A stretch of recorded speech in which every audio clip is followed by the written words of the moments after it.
Sziasztok, és üdv újra a csatornámon! Ma egy olyan témáról szeretnék veletek beszélgetni, amiről ritkán beszélünk őszintén. Az öngondoskodásról 40 felett. Arról, amikor fáradt vagy túlterhelt, és már alig emlékszel rá, mikor csináltál utoljára valamit csak magadért. Volt egy időszak az életemben, amikor azt hittem, az öngondoskodás luxus. Valami, amire majd akkor lesz időm, ha minden más kész. De legtöbbször ez a majd később sosem jön el.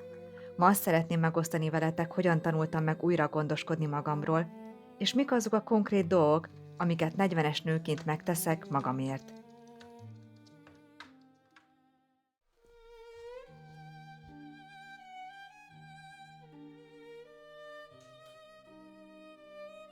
Miért olyan nehéz magunkra figyelni 40 felett? Mert már annyira beletanultunk abba, hogy másokról gondoskodjunk, hogy teljesen elfeledkeztünk magunkról.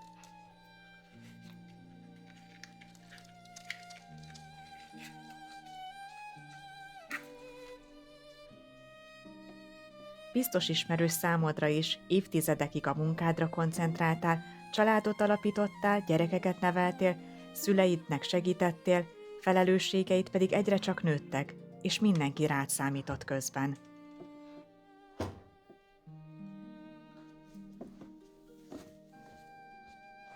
És ott van az a hang, ami folyamatosan csak megpróbál téged elbizonytalanítani. Önző lennék, ha most magamra gondolnék, de ez nem így van.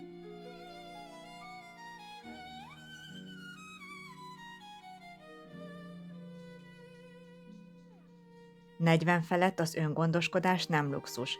Ez túlélés. Ez szükségszerű. Ez az, ami megakadályozza, hogy kiégj.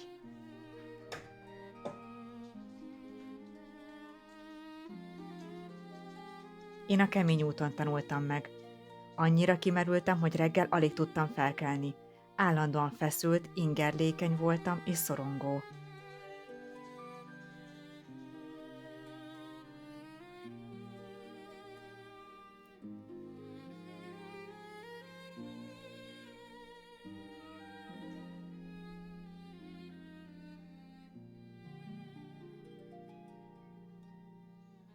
Egy komoly kiégés közepette ráébredtem, ha ezt folytatom, én magam leszek az, akinek gondoskodásra lesz szüksége. Ezért apró lépésekkel elkezdtem változtatni.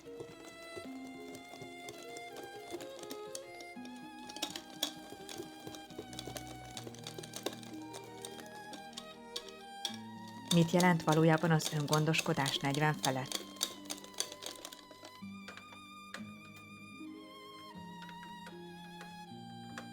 Amikor azt mondjuk öngondoskodás, sokan valami bonyolultnak, időigényesnek vagy drága mulatságnak képzelik el.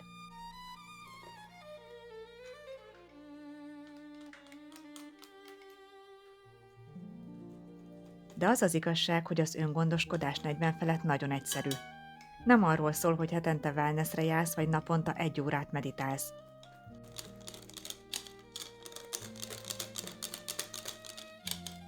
Az öngondoskodás 40 felett azt jelenti, hogy megtanulsz nemet mondani.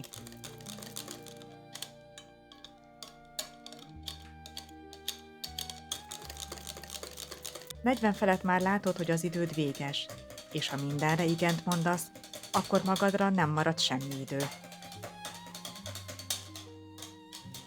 Ezért nem kell minden meghívást elfogadni, nem kell minden kérésnek eleget tenni. És nem, ez nem önzés, ez határok állítása.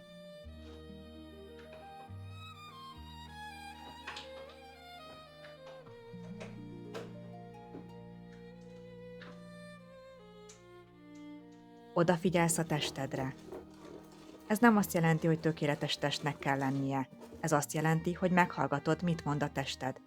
Ha fáradt vagy pihensz, ha éhes vagy, eszel valami egészségeset, és nem azon aggódsz, hogy mi a tökéletes diéta.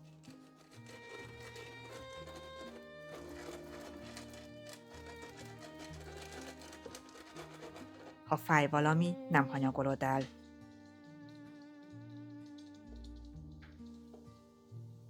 Ha mozgásra van szükséged, akkor elkezdesz mozogni.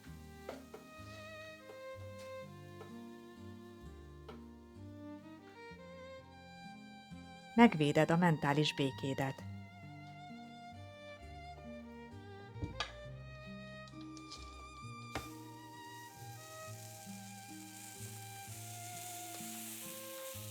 Negyven felett már tudod, hogy vannak dolgok, amik csak elszívják az energiádat, és megtanulod őket elkerülni, vagy határokat állítani velük szemben.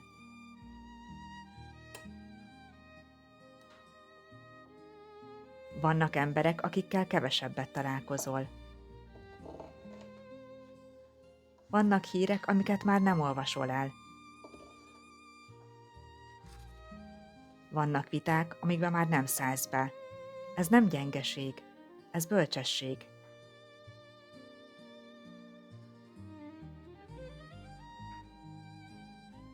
Időt szánsz arra, ami feltölt. Ez személyes. Mindenkit valami más tölt fel. Ez lehet a reggeli kávé, amikor még csend van. Egy jó könyv elolvasása. Egy séta egyedül a természetben. Egy beszélgetés egy régi baráttal.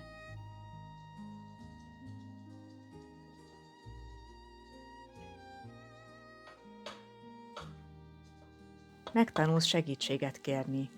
Ez talán a legnehezebb, mert mi nők azt tanultuk meg, hogy legyünk erősek. Hogy mindent egyedül oldjunk meg. Hogy ne terheljünk másokat.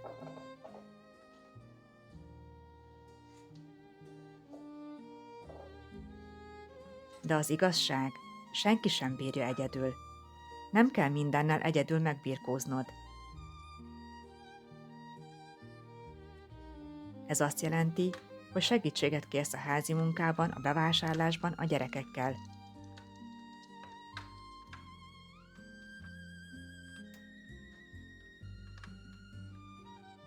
Beszélsz egy baráttal vagy szakemberrel, amikor túlterhelt vagy.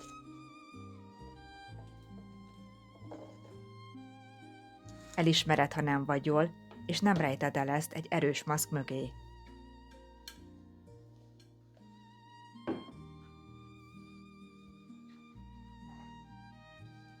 Mindeddig a mentális változásról meséltem, de mi az, amit konkrétan tehetsz az öngondoskodásodért?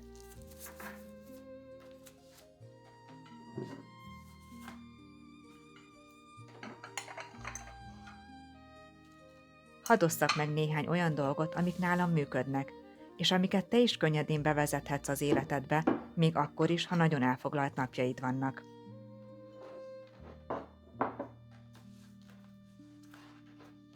Az első ilyen tippem a reggeli 10 perces szabály. Ez alapozza meg a mindennapjaidat.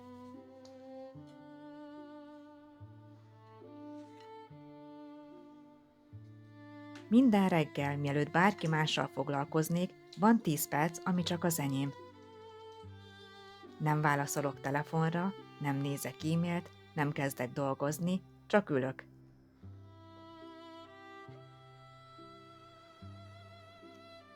Iszom egy kávét vagy teját. Néha leírok pár gondolatot a naplomba. Néha csak nézek ki az ablakon. Ez a 10 perc azt üzeni a napnak, én is számítok, nem csak a kötelezettségeim.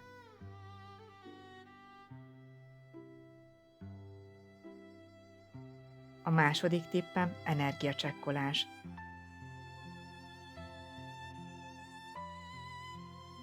Ez egy egyszerű gyakorlat, amit havonta vagy akár hetente is meg lehet csinálni. 2 oszlopban leírom: balra, mi az, ami energiával tölt fel, jobbra, mi az, ami elveszi az energiámat. És akkor őszintén megnézem ezt a 2 oszlopot. Mit tehetnék azért, hogy több legyen a bal oldalon, és kevesebb a jobb oldalon?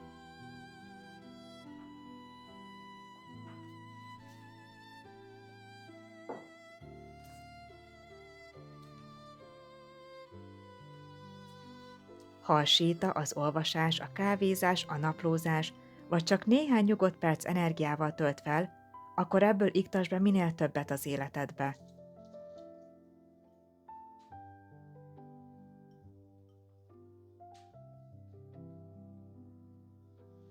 De ha a bizonyos emberekkel való találkozások, a túl sok közösségi média, vagy a túlvállalás csak elveszi az energiádat, akkor ezeket iktasd ki, vagy csökkentsd.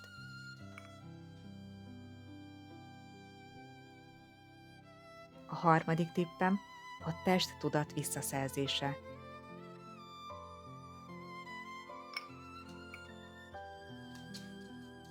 Negyven felett a testünk már nem az, ami volt, és ez rendben van. De éppen ezért még fontosabb odafigyelni rá.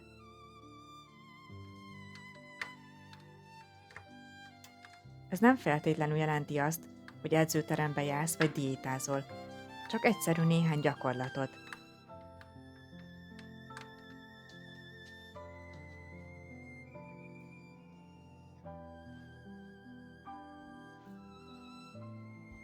Például reggeli 5 perc nyújtás, ez nem egy bonyolult jóga gyakorlat, csak egyszerű nyújtások, amik jól esnek.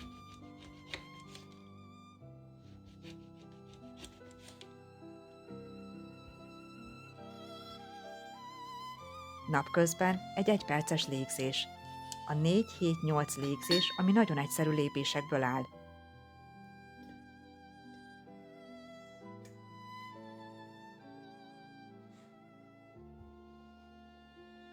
Négy másodpercen keresztül belégzés orron keresztül, aztán 7 másodpercig lélegzet visszatartása, és utána következik a 8 másodpercen át való kilégzés szájon keresztül.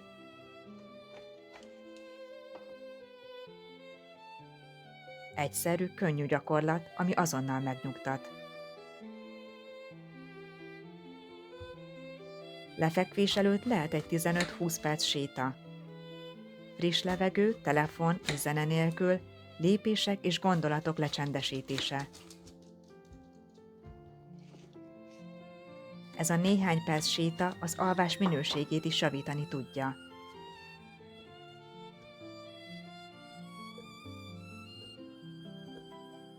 Negyedik tippem, kapcsolatok válogatása.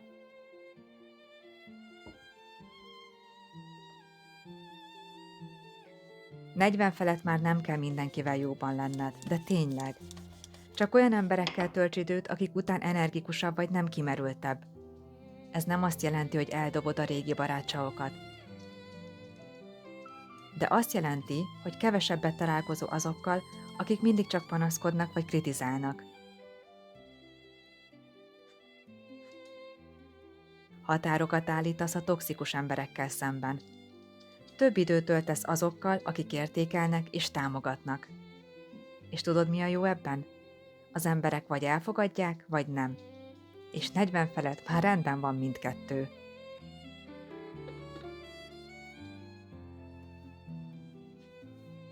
Ötödik tippem az apró csodák ereje. Nem mindig van időt egy egész napra magadnak, ez érthető, de mindig van időt apró pillanatokra. Nálam ezek így néznek ki, amikor főzök, kedvenc zenémet hallgatom és táncolok közben. Alkalmanként veszek magamnak egy szép virágot. Este, vacsora után leülök 5 percre és megiszom egy finom teját. Ezek csupán apróságok, de ha naponta 3-5 ilyen apró pillanatod van, az naponta 15-25 perc, ami csak a tiéd, és ez számít.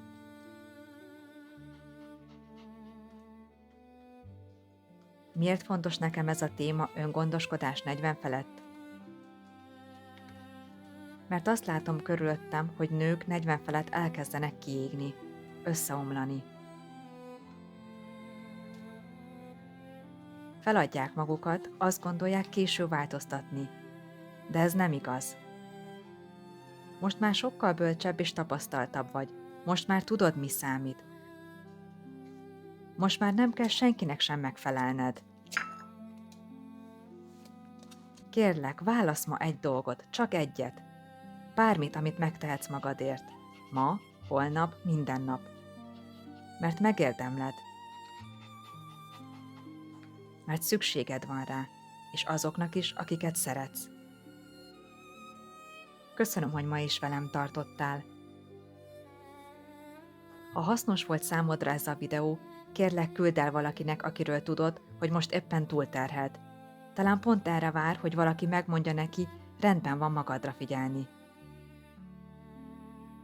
Iratkozz fel a csatornámra, ahol rendszeresen készítek videót arról, hogyan élhetünk tudatosabban, kiegyensúlyozottabban és egészségesebben.